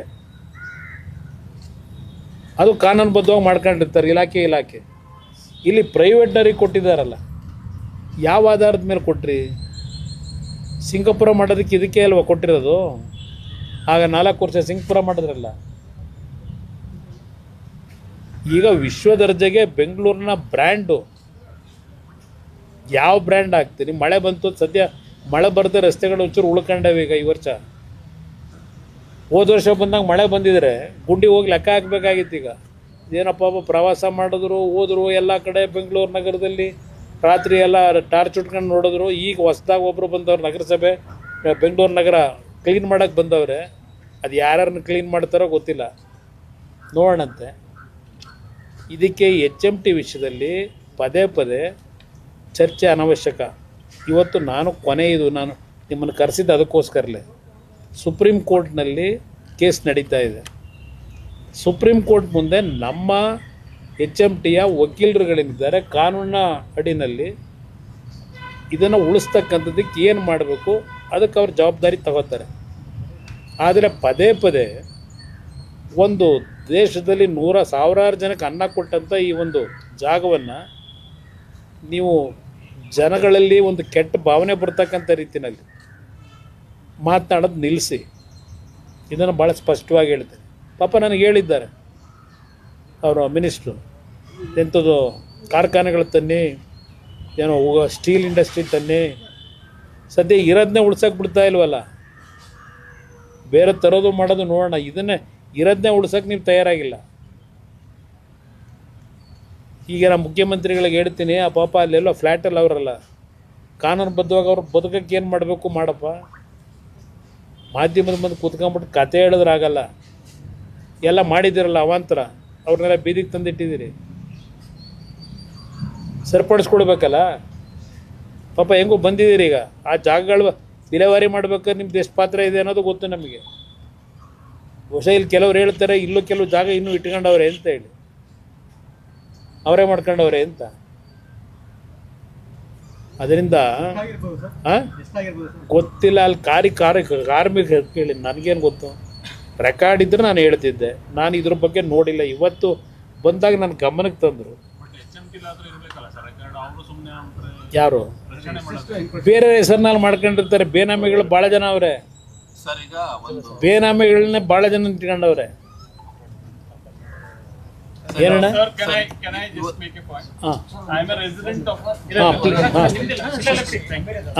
ವಾಟ್ ಈಸ್ ಯುವರ್ ಪ್ರಾಬ್ಲಮ್ ಹೇಳಿ, ಅವರು ಕೇಳ್ಕೊಳ್ಳಿ. I'm a resident of Prestige Wellington Park. Okay. And one of my relatives, they want to buy a flat over there, but the registration is not possible. So I want to ask the Honorable Minister to make a solution to this. Better to go and meet Chief Minister. He is now announced. He will transfer A Khata to B Khata to A Khata. He publicized in all media. He has given rebate also. First he announced 5% to actually pay. That actually he has given 2%. He reduced it to. You please go and ask him. Sir, ಈಗ ಈ HMT ಯಾವಾಗ ಕೊಟ್ರಲ್ಲ document ಎಲ್ಲ ಇದೆ ಅಂತ ಹೇಳಿದ್ರೆ, ಮತ್ತೆ ಹೊರಗಡೆ ಅವ್ರು ಮಾಡ್ಕೊಂಡಾಗ HMT ಅವ್ರು ಏನ್ ಮಾಡ್ತಿದ್ರು? ಕೇಸ್ ಹಾಕಿ HMT ಆಗಿನ HMT ನಲ್ಲಿ ಇದ್ದಂತ ವ್ಯಕ್ತಿಗಳು ಸಹ ಇವರ ಜೊತೆನಲ್ಲಿ ಕಂಬೈಂಡ್ ಆಗಿದ್ದಾರೆ. ಸೆಂಟ್ರಲ್ ಗೌರ್ಮೆಂಟ್ ಅಧಿಕಾರಿಗಳಲ್ವಾ ಅವರೆಲ್ಲ? ಸೆಂಟ್ರಲ್ ಗೌರ್ಮೆಂಟ್ ಅಧಿಕಾರಿಗಳಿದ್ರು ಕೆಲವು ವಿಷಯಗಳು ಅಲ್ಲಿಗೆ ಮರೆಮಾಚಿ ಮಾಡ್ಕೊಂಡಿದ್ದಾರೆ. ಇದರ ಬಗ್ಗೆ ಒಂದು ದೊಡ್ಡ ಎನ್ಕ್ವೈರಿನೇ ಆಗಬೇಕು. ನಾನು ಈ ಹಿನ್ನೆಲೆಯಲ್ಲೇ ಕೇಂದ್ರದಲ್ಲಿ ಸಂಬಂಧಪಟ್ಟಂಥ ಕೆಲವು ಮಂತ್ರಿಗಳಿಗೆ ರಿಕ್ವೆಸ್ಟ್ ಮಾಡ್ತಾ ಇದ್ದೇನೆ. ಯಾವೊಂದು PSU ಯೂನಿಟ್ಗಳಲ್ಲಿ ಸಾವಿರಾರು ಎಕರೆ ಭೂಮಿ ಇದೆ, ಡಿಸ್ಇನ್ವೆಸ್ಟ್ಮೆಂಟ್ ಮಾಡಿದ್ದಾರೆ. ಬಟ್ ಆಸ್ತಿಗಳಿದೆಯಲ್ಲ, ಆಸ್ತಿಗಳನ್ನು ಉಳಿಸ್ತಕ್ಕಂಥದ್ರ ಕಡೆ ಗಮನ ಕೊಟ್ಟಿಲ್ಲ. ಈಗ ಏನೋ ಹಣಕಾಸು ಇಲಾಖೆ ಸಚಿವರು ನಿರ್ಮಲಾ ಸೀತಾರಾಮನ್ ಅವರು ಒಂದು ಮಾನಿಟೈಸೇಷನ್ಗೆ ಅಂತ ಹೇಳಿ ಲ್ಯಾಂಡ್ ಬ್ಯಾಂಕ್ ಏನಿದೆ PSU ಯೂನಿಟ್ಗಳಲ್ಲಿ ಅಂತ ಹೇಳಿ ಸ್ಟಡಿ ಮಾಡಬೇಕು ಅಂತೇಳಿ ಒಂದು ಕಮಿಟಿನೂ ಮಾಡಿದ್ದಾರೆ ಅಂತಕ್ಕಂಥದ್ದು ನನಗಿರ್ತಕ್ಕಂಥ ಮಾಹಿತಿ. ಇವತ್ತು ಇಲ್ಲ, ಇದು ನೋಡೋಣ, ತನಿಖೆಗೂ ಒಳಪಡಿಸ್ಬೇಕಾಗ್ತದೆ. ಹಿಂದೆ ಯಾರಿದ್ರು, ಯಾರ್ಯಾರು ಇದಕ್ಕೆ ಪಾಲ್ದಾರಿದ್ದಾರೆ, ಆ್ಯಕ್ಷನ್ ತಗೋಬೇಕಾದಂಥದ್ದು ಸರ್ಕಾರದ ಕರ್ತವ್ಯ. ನಾನು ಇಲ್ಲ ಅಂತ ಹೇಳ. ಸರ್, ಯಾವುದೇ ಗೌರ್ಮೆಂಟ್ ಸಂಸ್ಥೆಗೆ ಕೊಟ್ಟಾಗ ಕಂಡೀಷನ್ಸ್ ಹಾಕಿರುತ್ತೆ, ಇಂಥ ಉದ್ದೇಶಕ್ಕೆ ಬಳಸಬೇಕು ಅಂತ. ಇಲ್ಲ ಅಂತ ಹೇಳಿದ್ರೆ ಅದನ್ನು ವಾಪಸ್ ತಗೋತೀವಿ ಅಂತ ಸಾಮಾನ್ಯ ಕಂಡೀಷನ್ ಎಲ್ಲ CSI2 ಕೊಟ್ಟಾಗಲೂ ಎಲ್ಲದರಲ್ಲೂ ಇರುತ್ತೆ. ಅವ್ರು ಹೇಳ್ತಾ ಇರೋದು ಅದನ್ನೇ, ಅಂದರೆ ಇದು ಕೊಟ್ಟಿರುವಂಥದ್ದು ತಪ್ಪು. ಈ ಉದ್ದೇಶಕ್ಕೆ, ಈ ಕೈಗಾರಿಕೆ ಮಾಡೋದಕ್ಕೆ. ಅದಕ್ಕೆ ನಾನು ಅವರಿಗೆ ಕೈ ಜೋಡಿಸಿ ಮನವಿ ಮಾಡ್ತೀನಿ, ಈಶ್ವರ ಖಂಡ್ರೆ ಅವರಿಗೆ. ನಿಮ್ಮ ಮುಖ್ಯಮಂತ್ರಿಗಳು ಬಹುಶಃ ಭಾಳ ಬದಲಾವಣೆ ಆಗಿದ್ದಾರೆ, ಈಗ ಭಾಳ ಬದಲಾವಣೆ ಇದೆ ಅವರಲ್ಲಿ, ರಾಜ್ಯ ಕಟ್ಟಬೇಕು ಅಂತ ಹೇಳಿ. ನಿಮ್ಮ ಮುಖ್ಯಮಂತ್ರಿಗಳಿಗೆ ಒಪ್ಪಿಸಿ ಇಲ್ಲಿ ಏನೇನಾಗಿದೆ ಅಕ್ರಮ, ಯಾವ ಆಧಾರದ ಮೇಲೆ ಸೇಲ್ ಮಾಡಿದ್ರು, ಯಾಕೆ ಕೊಟ್ಟಿದ್ದಾರೆ, ಅದನ್ನೆಲ್ಲ ತನಿಖೆ ಮಾಡಿ ಅದನ್ನೆಲ್ಲ ವಾಪಸ್ ಪಡಿಸ್ಕೊಳ್ಳೋಕೆ ಹೇಳಿ. ಆಮೇಲೆ ಅರಣ್ಯದ್ದು ನೋಡೋಣ. ಸರ್ ಈಗ ಸರ್, ನಿಮ್ಮ ಅಂಡರಲ್ಲಿ ಬರುತ್ತಲ್ಲ ಸರ್, ನೀವು ತನಿಖೆ ಮಾಡಬೇಕು. ಇಲ್ಲ ನಮ್ಮ ಅಂಡರ್ನಲ್ಲಿ ಬಂದರು ಕೆಲವು ರಾಜ್ಯ ಸರ್ಕಾರದ ವ್ಯಾಪ್ತಿಯೊಳಗೆ ಇರ್ತದೆ, ಅವ್ರದ್ದು ಪಾಲಿದೆ. ಹಲವಾರು ಕಡೆ ಈಗ ಉದಾಹರಣೆಗೆ ಕೇರಳದಲ್ಲಿ ನಮ್ಮದು 300 ಎಕರೆ ಲ್ಯಾಂಡ್ ಇದೆ. ಅದರಲ್ಲಿ ರಾಜ್ಯ ಸರ್ಕಾರ ಡಿಮ್ಯಾಂಡ್ ಮಾಡ್ತಾ ಇದ್ದಾರೆ, ನಮ್ಗೆ ಇಷ್ಟು ಲ್ಯಾಂಡ್ ಬಿಟ್ಕೊಡಿ ಅಂತ ಹೇಳಿ. ಹರಿಯಾಣ ಪಿಂಜೋರದಲ್ಲಿ ಮೊದಲು 600 ಎಕರೆ ಇತ್ತು, 300 ಎಕರೆ ಹರಿಯಾಣದ ಅರ್ಬನ್ ಡೆವಲಪ್ಮೆಂಟ್ನವ್ರು ತಗೊಂಡವ್ರೆ, ಅವ್ರ ಡೆವಲಪ್ಮೆಂಟಿಗೆ ಅಂತ ಹೇಳಿ. ಈ ಥರ ಹಲವಾರು ಕಡೆ ಈ ರೀತಿ ನಡೆದಿದೆ. ಸರ್ಕಾರದಿಂದ ಸರ್ಕಾರಕ್ಕೆ ಮಾಡ್ಕೊಳ್ಳೋದು ಬೇರೆ ಬೇರೆ ಇಲಾಖೆಗಳಲ್ಲಿ ಇಂಟರ್ನಲ್ಲಿ, ಅದು ಕಾನೂನುಬದ್ಧವಾಗಿ ಮಾಡ್ಕೊಂಡಿರ್ತಾರೆ, ಕ್ಲಿಯರೆನ್ಸ್ ತಗೊಂಡಿರ್ತಾರೆ ಕ್ಯಾಬಿನೆಟ್ನಲ್ಲಿ. ಇಲ್ಲಿ ಪ್ರೈವೇಟ್ನವ್ರಿಗೆ ಕೊಟ್ಟಿದ್ದಿದೆಯಲ್ಲ, ಡೆಲ್ಲಿವರೆಗೂ ಅದು ರೆಕಾರ್ಡ್ ಹೋಗಿದೆಯಾ, ಅದಕ್ಕೆ ಪರೀಕ್ಷೆ ಮಾಡಬೇಕು. ಅಲ್ಲ ಸರ್, ಈಗ HMT ಇಂದ ನೀವು ಹೇಳ್ತಿದ್ದೀರಾ ನಿಮ್ಮ ಅಧಿಕಾರಿಗಳು ಶಾಮೀಲಾಗಿ ಮಾಡಿದ್ದಾರೆ ಅಂತ, ನಿಮ್ದೇ ಜಾಗ. ನಮ್ಮ ಹಳೆ ಅಧಿಕಾರಿ ಈಗಿನವರಲ್ಲ ಸರ್, ಈಗ ಅಲ್ಲಿ ಏನೋ ಕಟ್ಕೊಂಡ್ ಬಿಟ್ಟಿದ್ದಾರೆ, ಅದನ್ನ ನೀವು ನಿಮ್ಮ ಇಲಾಖೆಗೆ ವಾಪಸ್ ತರಕ್ ನೀವೇನ್ ಮಾಡ್ತೀರಾ ಅಂತ. ಈಗ ನನಗೆ ಬಂದಿರತಕ್ಕಂಥದ್ದು, ಈಗ ಈಶ್ವರ ಖಂಡ್ರೆ ಅವರು ಓಪನ್ ಆಗಿ 175 ಎಕರೆ ಮಾರಾಟ ಅಂತ ಹೇಳಿದ್ದಾರೆ. ಈಗ ನಮ್ಮ ಲ್ಯಾಂಡ್ ಅದು ಅಂತ ಹೇಳ್ತಾರೆ. ಈಗ ಅವ್ರ ಲ್ಯಾಂಡ್ ಇದ್ದರೆ ಅವ್ರದ್ದೇ ಜವಾಬ್ದಾರಿ ಅಲ್ವಾ, ಅವ್ರ ಹತ್ರ ಎಲ್ಲ ರೆಕಾರ್ಡ್ಸ್ ಇದ್ದರೆ. ಅದಕ್ಕೆ ಅವ್ರಿಗೆ ಹೇಳ್ತಾ ಇದ್ದೀನಿ, ನಿಮ್ಮ ಲ್ಯಾಂಡ್ ಆಗಿದ್ರದು ಮೊದಲು ಅದನ್ನು ಬಿಡಿಸ್ರಪ್ಪ. 175 ಎಕರೆ ಕೊಟ್ಟಿದ್ದೀರಲ್ಲ, ಅದು ಏನೇನಾಗಿದೆ ತೆಗಿರಿ ಅದೆಲ್ಲ. ಸರ್, ನೀವು ಇಲ್ಲೊಂದು ರೌಂಡ್ಸ್ ಹಾಕಿದ್ರಿ, HMT ಆಸ್ತಿ ಅಂತ ತೋರಿಸಿದ್ರಿ, ಮಾಧ್ಯಮಗಳಿಗೆ ತೋರಿಸಿದ್ರಿ, ಆ ಮೂಲಕ ಸರ್ಕಾರಕ್ಕೂ ತೋರಿಸಿದ್ರಿ. ಇದರಿಂದ ಸರ್ಕಾರಕ್ಕೆ ಎಷ್ಟು ಕಣ್ತಿರುತ್ತೋ ಗೊತ್ತಿಲ್ಲ. ನೀವು ಸೆಂಟ್ರಲ್ ಇದರ ಬಗ್ಗೆ ನೀವು ಹೇಳಿದಂತ ಬರೋದು ನಂಗೆ ಅರ್ಥ ಆಯಿತು. ಇಲ್ಲ ಹೇಳಿ. ನೀವು ಕೇಂದ್ರ ಸಚಿವರಾಗಿದ್ದೀರಿ, ನೀವು ಅಲ್ಲಿಂದ ಒಂದು ಟೀಮ್ ಮಾಡಿ ಸರ್ವೆ ಮಾಡಿಸಿ, ಅದೊಂದು ರಿಪೋರ್ಟ್ನ ಯಾಕೆ ನೀವು ತಗೊಳ್ಬಾರ್ದು? ಎಲ್ಲೆಲ್ಲಿ ಒತ್ತುವರಿ? ಒಂದು ನಿಮಿಷ, ಒತ್ತುವರಿ ಅನ್ನೋದಲ್ಲ, ಈಗಾಗಲೇ ಅವ್ರ ಹೆಸರಿಗೆ ರಿಜಿಸ್ಟರ್ ಮಾಡಿಕೊಟ್ಬಿಟ್ಟಿದಾರಲ್ಲ, ಅದರಲ್ಲಿ ನಾನು ಅದಕ್ಕೋಸ್ಕರ ನಮ್ಮ ಅಧಿಕಾರಿಗಳಿಗೆ, ಈಗಿನ ಇರ್ತಕ್ಕಂಥ ಅಧಿಕಾರಿಗಳಿಗೆ ಹೇಳ್ತೇನೆ, ಸಂಪೂರ್ಣವಾಗಿ ಆ 175 ಎಕರೆ ವಿಲೇವಾರಿಗಳು ಯಾರ್ಯಾರಿಗಾಗಿದೆ, ಅದು ಯಾವ ರೀತಿ ಮಾಡಿದ್ದಾರೆ, ಅದು ಎಲ್ಲದರ ಮಾಹಿತಿಯನ್ನು ಕಲೆಕ್ಟ್ ಮಾಡಿ ನನಗೆ ಸಬ್ಮಿಟ್ ಮಾಡಲಿಕ್ಕೆ ಹೇಳ್ತೀನಿ. ಒಂದು ದೆಹಲಿಗೆ ಹೋದ್ಮೇಲೆ ಇದ್ರ ಬಗ್ಗೆ ಈಗೇನು ನಾನು ಸುತ್ತಿದ್ದೇನೆ ಇದು ನೋಡಿದೆ, ನನಗೂ ನೀವು ಕಣ್ತಿರೋದಷ್ಟೇ ನನಗೂ ಕಣ್ತರಿಸಿದ್ದಾರೆ. ನಾನು ಮೊದಲು ಇಲ್ಲಿ ಬೆಂಗಳೂರು ನಗರದ ನಿವಾಸಿ ಆದರೂ ಇಷ್ಟೆಲ್ಲ ನಾನು HMT ಈ ಥರ ಇದೆಯಾ ಅನ್ನೋದು ನನಗೆ ಗೊತ್ತಿರಲಿಲ್ಲ. ಇವತ್ತು ನಿಮ್ಮ ಜೊತೆ ನಾನು ನೋಡಿದ್ದೀನಿ. ಇದು ನೋಡಿದ ಮೇಲೆ ನೀವು ಹೇಳಿದಂಥ ರೀತಿಯಲ್ಲಿ ನನ್ನ ಜವಾಬ್ದಾರಿ ಇದು ಓನ್ಲಿ ಪಬ್ಲಿಸಿಟಿ ಮಾಡಿದ್ರೆ ಆಗೋದಿಲ್ಲ, ಪಬ್ಲಿಸಿಟಿಗಲ್ಲ. ಇವತ್ತು ಏನೇನಾಗಿದೆ ಹಿಂದಿನ ಸರ್ಕಾರಗಳಲ್ಲಿ ಯಾವ ರೀತಿ ಇದನ್ನು ವಿಲೇವಾರಿ ಮಾಡಿದ್ರು ಅದರ ಎಲ್ಲ ಪೇಪರ್ಗಳನ್ನ ತೆಗೆಸ್ಲಿಕ್ಕೆ ಪ್ರಯತ್ನ ಪಡ್ತೀವಿ. ನಮ್ಮ ಅಧಿಕಾರಿಗಳಿಗೆ ಸೂಚನೆ ಕೊಡ್ತೀನಿ, ಇದನ್ನು ತೆಗೆದುಕೊಂಡು ನಮ್ಮ ಇಲಾಖೆಯಲ್ಲಿ ಫಸ್ಟು ಇದ್ರ ಬಗ್ಗೆ ಏನು ತೀರ್ಮಾನಗಳು ಮಾಡಬೇಕಾಗಿದೆ ನಾವು ಕ್ಯಾಬಿನೆಟಿಗೆ ತೆಗೆದುಕೊಂಡು ಹೋಗೋದಕ್ಕೆ ಕೇಂದ್ರ ಸರ್ಕಾರದಲ್ಲಿ, ಅದಕ್ಕೆ ಏನೇನೋ ನಾನು ಸಿದ್ಧತೆ ಮಾಡಬೇಕು, ಆ ಡಾಕ್ಯುಮೆಂಟ್ನ ಏನು ಕಲೆಕ್ಟ್ ಮಾಡಬೇಕು ಅದೆಲ್ಲವನ್ನು ಮಾಡ್ತಕ್ಕಂಥದ್ದಕ್ಕೆ ನಿರ್ಧಾರ ಮಾಡಿದ್ದೀನಿ. ಇನ್ನೊಂದು ಹೇಳ್ತೀನಿ, ಇವತ್ತು ಕಾರ್ಪೊರೇಷನಿಗೆ ನಿರಂತರವಾಗಿ ಟ್ಯಾಕ್ಸ್ ಕಟ್ಕೊಂಡ್ಬಂದಿದ್ದಾರೆ ಎಂಟೈರ್ ಏರಿಯಾ. ಈಗ ನಾನು ಮುಖ್ಯಮಂತ್ರಿ ಆದಮೇಲೂ 23 ಕೋಟಿ ಪೆಂಡಿಂಗ್ ಇತ್ತು, ಕಾರ್ಪೊರೇಷನಿಂದ ನೋಟಿಸ್ ಕೊಟ್ಟಿದ್ದರು.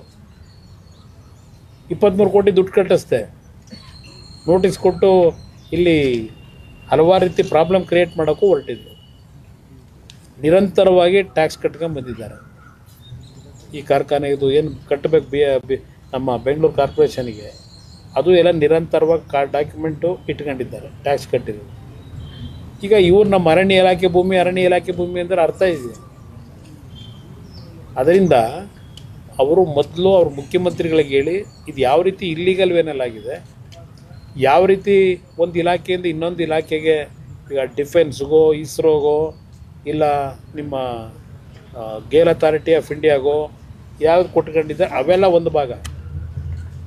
ಅದು ಸರ್ಕಾರದಲ್ಲಿ, ಕೇಂದ್ರ ಸರ್ಕಾರದಲ್ಲಿ ತೀರ್ಮಾನ ಆಗಿರ್ತವೆ. ಇದೆಲ್ಲ ಹೇಗಾಯಿತು, ಇವೆಲ್ಲ ಪ್ರೈವೇಟ್ ಇದಕ್ಕೆ ಕೊಟ್ಟಿರೋದು. ಅದು ಡಾಕ್ಯುಮೆಂಟ್ ತೆಗೆಸಿ ಪ್ರಾಮಾಣಿಕವಾಗಿ ನಾನು ಈ ವಿಷಯದಲ್ಲಿ ಲೀಗಲಿ ಏನು ತೀರ್ಮಾನಕ್ಕೆ ಬರಬೇಕು ಮಾಡ್ತೀನಿ. ಸಿಎಂ ಅವರು ನಿನ್ನೆ ಒಂದು ಮಾತು ಹೇಳಿದ್ದಾರೆ ಸರ್, ಅವ್ರು ಸಿಎಂ ಆಗಿರೋದನ್ನ ಸಿಗೋದಕ್ಕಾಗದೆ ಈ ರೀತಿ ಮಾಡ್ತೀವಿ, ಎಲ್ಲ ಫೈಲ್ ಯಾವ ಫೈಲ್ ಅಣ್ಣ? ಫೈಲ್ ಹೊಸ್ದಾಗಿ ತೆಗಿಯೋದೇ ಬೇಕಾಗಿಲ್ಲ. ಫೈಲು ಹೊಸ್ದಾಗಿ ತೆಗಿಯೋದಿಲ್ಲಪ್ಪ, ಎಲ್ಲ ಹಳೇವೇ ಇದ್ದಾವೆ. ಅದೇ ಹೊಸ್ದಾಗಿ ತೆಗಿಬೇಕಾಗಿಲ್ಲ. HMT ವಾಚಸ್ ಅನ್ನೋದು ಕಂಪನಿ ಅದು ಕ್ಲೋಸ್ ಆಗಿದೆ ಅನ್ನೋದು ಅವರು ಹೇಳಿದ್ರು, ಕ್ಲೋಸ್ ಆಗಿದೆ. ಈಗ ರಿವೈವ್ ಮಾಡ್ತೀನಿ ಅಂತ ಹೇಳ್ತಾ ಇದ್ದಾರೆ. ರಿವೈವ್ ಮಾಡ್ತೀನಿ ಅಂತ ಹೇಳಿದ್ರೆ ಅಫಿಷಿಯಲ್ ಆಗಿ ಕ್ಲೋಸ್ ಆಗಿರೋದನ್ನ ರಿವೈವ್ ಮಾಡೋದಕ್ಕೆ ಏನು ಡಿಸಿಷನ್ ಆಗಿದೆ? ಸೆಂಟ್ರಲ್ ಗವರ್ಮೆಂಟ್ ಅಲ್ಲಿ ಏನಾದರೂ ಇದಕ್ಕೆ ಒಂದು ನಿಮಿಷ ರಿವೈವ್ ಮಾಡಲಿಕ್ಕೇನೆ ಹಲವಾರು ರೀತಿಯಲ್ಲಿ ತೀರ್ಮಾನಗಳೇನಾಗಬೇಕು, ಪ್ರೋಸೆಸ್ಸು, ಆ ಪ್ರೋಸೆಸ್ಗೆ ಚಾಲನೆ ಕೊಟ್ಟಾಗಿದೆ. ಇದನ್ನು ರಿವೈವ್ ಮಾಡಲಿಕ್ಕೆ ಡಿಸ್ಇನ್ವೆಸ್ಟ್ಮೆಂಟ್ ಏನಾಗಿದೆ, ದೀಪಂ ಅಂತಕ್ಕಂಥದ್ದು ಒಂದು ನಮ್ಮಲ್ಲಿ ಕೇಂದ್ರ ಸರ್ಕಾರದಲ್ಲಿ ಒಂದು ಇಲಾಖೆ ಇದೆ. ಡಿಸ್ಇನ್ವೆಸ್ಟ್ಮೆಂಟ್ ಮಾಡತಕ್ಕಂಥದ್ದು ಆ ಇಲಾಖೆಯಲ್ಲಿ ತೀರ್ಮಾನ ಮಾಡಿರ್ತಾರೆ, ಕ್ಯಾಬಿನೆಟ್ನಲ್ಲೂ ಅಪ್ರೂವ್ ಆಗಿರುತ್ತೆ. ಆ ಹಿನ್ನೆಲೆಯಲ್ಲಿ ಇದನ್ನು ಮತ್ತೆ ರಿವರ್ಸ್ ಮಾಡಬೇಕಲ್ಲ, ಅದಕ್ಕೆ ಕೆಲವು ಕಾನೂನಿನ ತೊಡಕುಗಳಿದೆ. ಆ ಹಿನ್ನೆಲೆ ಒಳಗೆ ನಾವು ಯಾವ ರೀತಿ ಇವತ್ತು ಇದಕ್ಕೆ ಒಂದು ಅಮೌಂಟ್ ಇಷ್ಟು ಬೇಕಿದೆ ರಿವೈವಲ್ಗೆ ಅಂತಕ್ಕಂಥದ್ದು ಒಂದು ಡೀಟೇಲ್ ಪ್ರಾಜೆಕ್ಟ್ ರಿಪೋರ್ಟು ರೆಡಿ ಇದೆ. ಅದಿರಲಿ, ಅದು ಬೇಡ ಈಗ ಹೇಳೋದಿಲ್ಲ. ಅದು ಎಷ್ಟು ಅನ್ನೋದನ್ನ ಕ್ಲಿಯರ್ ಆದಮೇಲೆ ಹೇಳ್ತೀನಿ. ಈಗ ಅದು ಹೇಳೋದು ತಪ್ಪಾಗ್ಬೋದು, ಪ್ರಿಮೇಚೂರು.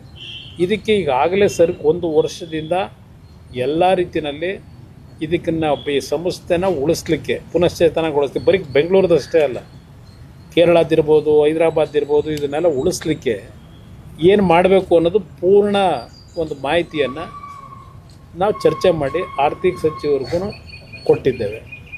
ಕೆಲವು ಅಲ್ಲಿಂದ ತೀರ್ಮಾನಗಳಾಗಬೇಕು. ಆ ತೀರ್ಮಾನ ಮಾಡಿಸ್ಲಿಕ್ಕೆ ನಾನು ಇಷ್ಟೆಲ್ಲ ಪ್ರಯತ್ನ ಪಟ್ಟೆ. ಮತ್ತೆ ಭೂಮಿ ಇನ್ನು ಮುಂದೆ ಹೈಕೋರ್ಟ್ ಆರ್ಡರ್ ಬಂದಿತ್ತಲ್ಲ ಸರ್ 6ನೇ ತಾರೀಕು, ಏನು ಅರಣ್ಯ ಭೂಮಿ ವಿಚಾರ ಹೈಕೋರ್ಟ್ದಲ್ಲ, ಹೈಕೋರ್ಟ್ದಲ್ಲ, ಇವರು ಕೋರ್ಟ್ಗೆ ಇದು ಸಬ್ಮಿಟ್ ಮಾಡಿದ್ದಾರೆ.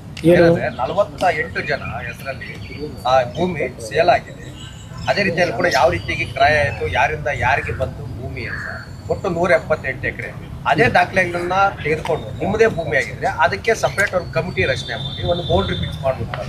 ಈಗ ನಾನು ಹೇಳ್ತಿರೋದಲ್ಲ ಪ್ರಧಾನ್, ಈಗ ಸರ್ಕಾರ ಅವ್ರು ಹೇಳೋ ಪ್ರಕಾರ ಅವ್ರದ್ದಾದರೆ ಅವ್ರಿಗೇನು ಮಾಡಬೇಕು ಅನ್ನೋದು ಅವ್ರು ತೀರ್ಮಾನ ಮಾಡಬೇಕು. ಇಲ್ಲಿ ಇಲ್ಲೀಗಲ್ಲಾಗಿ ಹಿಂದೆ ಮಾಡಿರ್ತಕ್ಕಂಥ ಒಂದು ಪ್ರಕರಣ ಇದ್ದರೆ ನಾವೀಗೇನು ತನಿಖೆ ಮಾಡಿ ಅಲ್ಲಿ ಯಾವ ಥರ ರಿಜಿಸ್ಟ್ರೇಷನ್ ಆಗಿದೆ, ಯಾವ ಆಧಾರದ ಮೇಲೆ ಮಾಡಿದ್ರು, ಕೇಂದ್ರ ಸರ್ಕಾರ ಒಪ್ಪಿಗೆ ಕೊಟ್ಟಿದ್ದಾರೋ ಇಲ್ವೋ, ಇದೆಲ್ಲ ನೋಡಿ ಆಮೇಲೆ ಅದರ ಬಗ್ಗೆ ಏನು ತೀರ್ಮಾನ ನಮ್ಮ ಇಲಾಖೆಯಲ್ಲಿ ಮಾಡಬೇಕು ಮಾಡ್ತೀವಿ. ಅಲ್ಲ ಸರ್, ಇದು ನಿಮ್ಮ ಹೆಸರಲ್ಲಿ ಇದೆ ಅಂತ ನೀವು ಹೇಳಿದ್ರೆ ನನ್ನ ಹೆಸರಲ್ಲಿಲ್ಲ ಸರ್. ಈಗ HMT ಜಾಗನೇ ಅದು ಅಂತ ಹೇಳ್ತಾ ಇದೀರಲ್ವಾ ಸರ್, ನೀವು ಅದನ್ನ ಮಾರಿರೋದು ಅಂತ ಅದನ್ನ ಮಾರಿರೋದ್ರಲ್ಲಿ ನೀವು ಅದನ್ನ ವಶಪಡಿಸ್ಕೊಳ್ಬಹುದಲ್ಲ ಅಂತ ನಾನು ಹೇಳೋದು. ಒಂದು ನಿಮಿಷ ಬರದ ಇಲ್ಲಿ ವಶಪಡಿಸ್ಕೋಬೇಕು ಅಂದ್ರೆ ಸಡನ್ ಆಗಿ ಹೋಗ್ಬಿಟ್ಟು ನಾವೀಗ ನಮ್ಮ ಜಾಗ ಕೊಡಿ ಅಂತ ಹೇಳೋಕ್ಕಾಗತ್ತಾ? ಈಗ ಅವತ್ತಿನ ಕಾಲದಲ್ಲಿ HMT ಅವ್ರ ಪಾತ್ರ ಏನಿದೆ ಆ ಭೂಮಿಗೆ ಮಾರಾಟ ಮಾಡೋದಕ್ಕೆ, ಅದು ಯಾವ ರೀತಿ ಕೊಟ್ಟರು, ಲೀಗಲಾಗಿ ಕೊಟ್ಟಿದ್ದಾರೋ ಇಲ್ಲೀಗಲಾಗಿ ಕೊಟ್ಟಿದ್ದಾರೋ ಅದೆಲ್ಲ ಈಗ ಪರೀಕ್ಷೆ ಮಾಡಬೇಕಲ್ಲ. ಈಗ ನೋಡಿ, ಈಗ ಎಲ್ಲರ ಡಾಕ್ಯುಮೆಂಟಲ್ಲಿ ಕೊಟ್ಟರೆ ಇನ್ನೊಂದು ಇಲ್ಲಿ HMT ಅವರೇ ಸೇಲ್ ಮಾಡಿರ್ತಕ್ಕಂಥ ಸೇಲ್ ಡೇಟ್ ಇದು ಡಾಲರ್ಸ್ ಕನ್ಸ್ಟ್ರಕ್ಷನ್ನು ಇವ್ರು ಮಾಡಿರ್ತಕ್ಕಂಥ ಇದು ಡಾಲರ್ಸ್ ಕನ್ಸ್ಟ್ರಕ್ಷನ್ 11 ಎಕರೆ ಇರಲಿ, ಇದೋ ಒಂದು ಹಿಂಗೆ ಇದ್ದಾವೆ. ನಾನು ಇದೆಲ್ಲ ಸಂಪೂರ್ಣ ಹಳೆ ರೆಕಾರ್ಡ್ಗಳು ಏನಿದೆ ತೆಗಿಲಿಕ್ಕೆ ನಮ್ಮ ಅಧಿಕಾರಿಗಳಿಗೆ ಹೇಳ್ತೀನಿ. ಇದನ್ನೆಲ್ಲ ನನಗೆ ಸಬ್ಮಿಟ್ ಮಾಡಿದ್ಮೇಲೆ ನಮ್ಮ ಇಲಾಖೆಯಲ್ಲಿ ಅಲ್ಲಿ ನಮ್ಮ ಹೈಯರ್ ಆಫೀಸರ್ಸ್ ಇದ್ದಾರಲ್ಲ, ಕೂತು ಇದನ್ನು ಯಾವ ರೀತಿ ಇದಕ್ಕೆ ಒಂದು ಸೊಲ್ಯೂಷನ್ ಕಂಡುಹಿಡಿಬೇಕು. ಸೊಲ್ಯೂಷನ್ ಅಂದರೆ ಲೀಗಲ್ ಮಾಡ್ಕೊಡೋಕ್ಕಲ್ಲ, ಇಲ್ಲಿಗಲ್ ಇದ್ದರೆ ಏನು ಆ್ಯಕ್ಷನ್ ತಗೋಬೇಕು, ರೆಕಮೆಂಡೇಶನ್ ಏನು ಮಾಡಬೇಕು ಪ್ರಧಾನಮಂತ್ರಿಗಳಿಗೆ, ಅದನ್ನು ಪ್ರಾಮಾಣಿಕವಾಗಿ ಮಾಡ್ತಾರೆ. 2018ರಲ್ಲಿ ಬೇರೆ ಬಂದಂಥ ಸರ್ಕಾರದಲ್ಲಿ ಮಂತ್ರಿಗಳು, ಮುಖ್ಯಮಂತ್ರಿಗಳಾದಂಥ ನಗರ ಆದರೂ ಕೂಡ ಒತ್ತುವರಿ ಆಗಿರೋದ್ರ ಬಗ್ಗೆ ಏನಾದರೂ ಮಾಹಿತಿ ಇದೆಯಾ ಸರ್? ನನಗೆ ನಾನು SM ಕೃಷ್ಣ ಅವರಾದ್ಮೇಲೆ ಧರ್ಮ್ ಸಿಂಗ್ ಇದ್ದರು, ಧರ್ಮ್ ಸಿಂಗ್ ಆದಮೇಲೆ ನಾನು ಬಂದಿದ್ದೀನಿ. ಬಹುಶಃ 2006-2007ರಲ್ಲಿ ನಾನು ಅದು ಮಾಹಿತಿ ಕೇಳಿದ್ದೀನಿ. ನನ್ನ ಪೀರಿಯಡ್ನಲ್ಲಿ, ಯಾಕೆಂದರೆ ನಾನು 2006 2007ರಲ್ಲಿ ಮುಖ್ಯಮಂತ್ರಿ ಆದಾಗ ಆ ವರ್ಷದಲ್ಲಿ ಈ ಸಬ್ಜೆಕ್ಟ್ ನನ್ನ ಗಮನಕ್ಕೆ ಬಂತು, ಈ ಥರ ಎಲ್ಲ ಆಗಿದೆ ಅಂತ ಹೇಳಿ. ಆಗ ನಾನು ಸೂಚನೆ ಕೊಟ್ಟೆ ನಮ್ಮ ಚೀಫ್ ಸೆಕ್ರೆಟರಿಗೆ, ಯಾವುದೇ ಕಾರಣಕ್ಕೂ HMTಗೆ ಸಂಬಂಧಪಟ್ಟಂಥ ಭೂಮಿನ ಇನ್ನು ಮುಂದಿನ ದಿನಗಳಲ್ಲಿ ಯಾವುದೇ ಕಾರಣಕ್ಕೂ ರಿಜಿಸ್ಟ್ರು ಮಾಡ್ತಕ್ಕಂಥದ್ದಕ್ಕೆ ನೋಟಿಸ್ ಕೊಟ್ಟುಬಿಡಿ, ಯಾರು ಮಾಡಬಾರದು ಅಂತ ಹೇಳಿ ನಾನು ಸೂಚನೆ ಕೊಟ್ಟು ಅಲ್ಲಿಂದ ನಿಂತಿದೆ. ಆದರೆ ಮಧ್ಯದಲ್ಲಿ 2008ರಲ್ಲಿ ಬಹುಶಃ ನಮ್ಮ ಯಾವುದೋ ಕೇಂದ್ರ ಸರ್ಕಾರದ ಸಂಸ್ಥೆ ಕೊಟ್ಟವರು, ನನಗಿರೋ ಮಾಹಿತಿ. ಸರ್ 2018ರಲ್ಲಿ ಸೆಂಟ್ರಲ್ ಗೌರ್ಮೆಂಟ್ 2018ರಲ್ಲಿ ಸೆಂಟ್ರಲ್ ಮಿನಿಸ್ಟ್ರಿ ಆಫ್ ಫಾರೆಸ್ಟ್ನವರು ಸ್ಟೇಟ್ ಗೌರ್ಮೆಂಟಿಗೆ ಲೆಟ್ರ್ ಬರೆದು ಇದು 1980 ಆ್ಯಕ್ಟ್ ಒಳಗಡೆ ಬರುತ್ತೆ ಜಮೀನು ಅಂತ ಹೇಳಿರೋದು, ಅದನ್ನು ಅವರು ಸೆಂಟ್ರಲ್ ಆಗಿ ಇಟ್ಕೊಂಡು ಇದು ಫಾರೆಸ್ಟ್ ಯಾವುದು ಬರೋಕ್ಕೆ ಸಾಧ್ಯ. ಅದಕ್ಕೆ ಹೇಳಿದ್ದು ಇದು ಕೋರ್ಟ್ನಲ್ಲಿ ಕೇಸ್ ನಡೀತಾ ಇದೆ, ಕೋರ್ಟ್ನಲ್ಲಿ ತೀರ್ಮಾನ ಆಗುತ್ತೆ. ಕೆಲವು ಆ್ಯಕ್ಟ್ಗಳು 2023ರಲ್ಲೂ ತಂದವ್ರೆ ಕೇಂದ್ರ ಸರ್ಕಾರದಲ್ಲಿ. ಆ ಆ್ಯಕ್ಟ್ ಪ್ರಕಾರ ಅದು ಬರೋಲ್ಲ ಅಂತಲೂ ಹೇಳ್ತಾರೆ. 2023ರಲ್ಲಿ ತಂದಿರೋ ಆ್ಯಕ್ಟು, ಅದರ ಪ್ರಕಾರ ಈ ಪ್ರಾಪರ್ಟಿ ವಿಷಯದಲ್ಲಿ ಯಾವುದೇ ರೀತಿ ಕ್ಲೈಮ್ ಮಾಡಲಿಕ್ಕೆ ಫಾರೆಸ್ಟ್ನವ್ರಿಗೆ ಅಧಿಕಾರ ಇಲ್ಲ ಅಂತ ಹೇಳಿದ್ರು. ಸರ್, ಕಾನೂನಾತ್ಮಕವಾಗಿ ಚರ್ಚೆ ನಡೀತಿದೆ, ಆದರೆ ಈಗ ನಿಮ್ಮ ಮೇಲೆ ಯಾಕೆ ಆರೋಪ ಮಾಡ್ತಿರೋದು? ಅದು ನೀವು ಕೇಂದ್ರ ಸಚಿವರಾಗಿ ನೀವು ಆದ್ಮೇಲೆ ಯಾಕೆ ಆರೋಪ ಮಾಡ್ತಿರೋದು ಅಂತ? ಆರೋಪ ನನ್ನ ಮೇಲೆ ಮಾಡ್ತಾ ಇರೋದು ನಾನೇನೋ ಮಾಡಿಬಿಟ್ಟಿದ್ದೀನಿ ಅಂತ ಅಲ್ಲ, ನಾನು ಇದನ್ನು ರಿವೈವ್ ಮಾಡಲಿಕ್ಕೆ ಹೊರಟಿದ್ದೀನಿ. ಅದನ್ನು ತಡೆ ಹಿಡಿಬೇಕು ಅನ್ನೋದು ಅಷ್ಟೇ ಅವ್ರಿಗೆ ಬೇಕಾಗಿರೋದು. ಅದಕ್ಕೆ ಇವೆಲ್ಲ ನಡೀತಾ ಇರೋದು. ನನ್ನ ಮೇಲೆ ಯಾವುದೂ ಆರೋಪ ಇಲ್ಲ. ಸರ್, ಈಗ ಎಷ್ಟು ಪ್ರೊಡಕ್ಷನ್ ಆಗ್ತಿದೆ ಈಗ ಅಟ್ ಪ್ರೆಸೆಂಟ್ ಎಷ್ಟು ಪ್ರೊಡಕ್ಷನ್ ಆಗ್ತಿದೆ ಸರ್? ಈಗ ನೋಡಿ, ಆ ವಾರ್ಷಿಕ ಟರ್ನ್ ಓವರ್ ಎಷ್ಟಿದೆ ಸರ್ ಕಂಪ್ನಿ? ಇಲ್ಲ, ವರ್ಕಿಂಗ್ ಕ್ಯಾಪಿಟಲೇ ಇಲ್ಲ.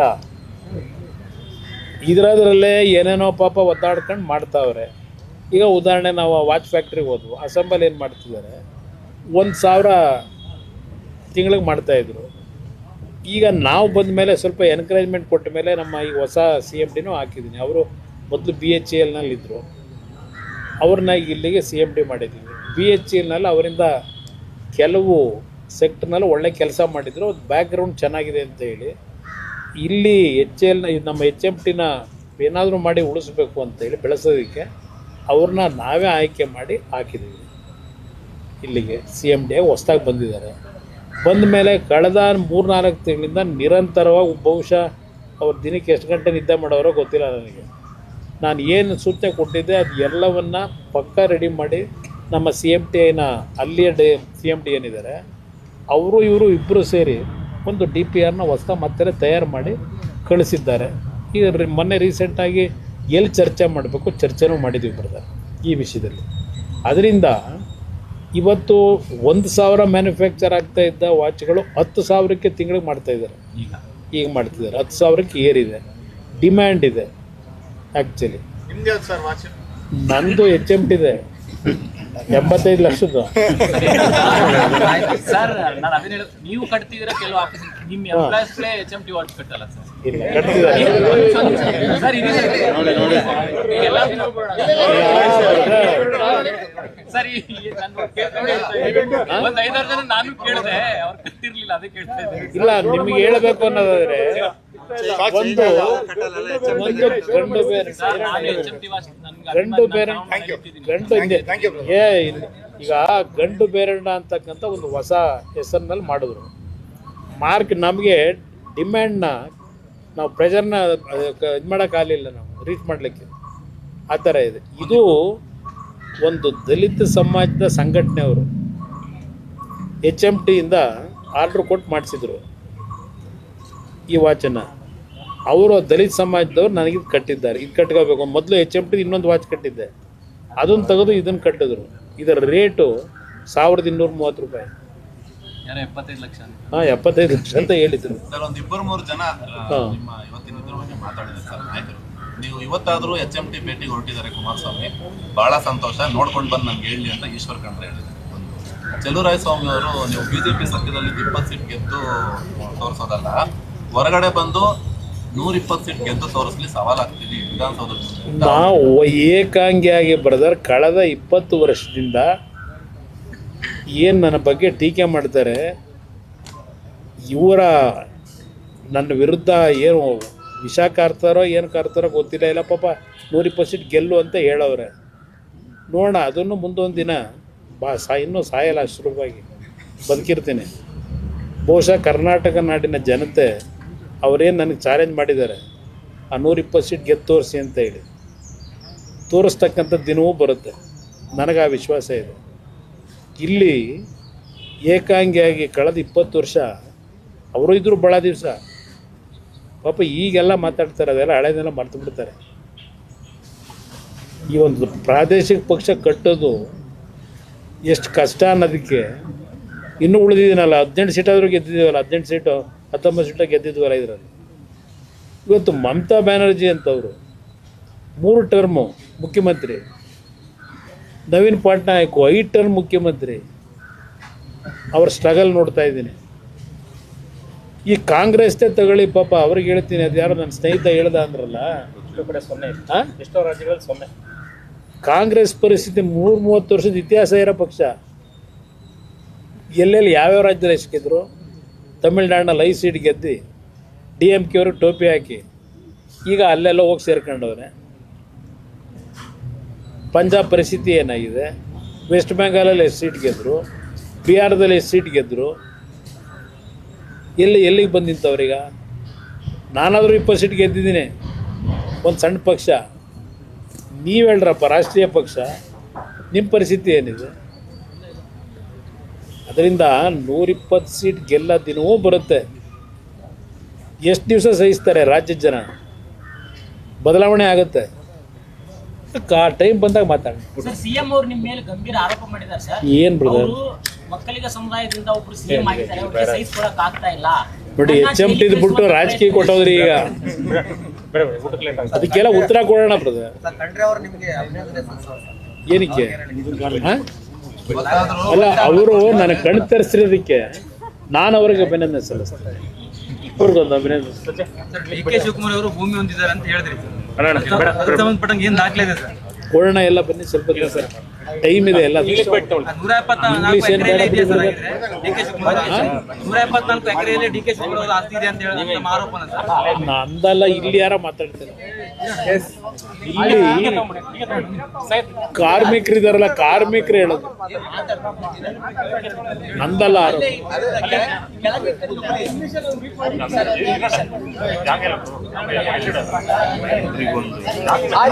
ಯಾರಿಗೆ?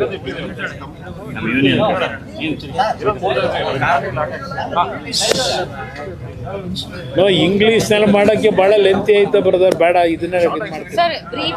ಬ್ರೀಫ್ ಆಗಿ ಹೇಳಿ ಸರ್. ವೇಟ್ ಆಯ್ತು. Is going to speak in English. Sir, ಒಂದೇ ನಿಮಿಷ. ಏನೋ ಕೇಳ್ತಿದ್ದಾರೆ. ಏನ್ ಬ್ರದರ್? ಮತ್ತೆ ಯಾವಾಗ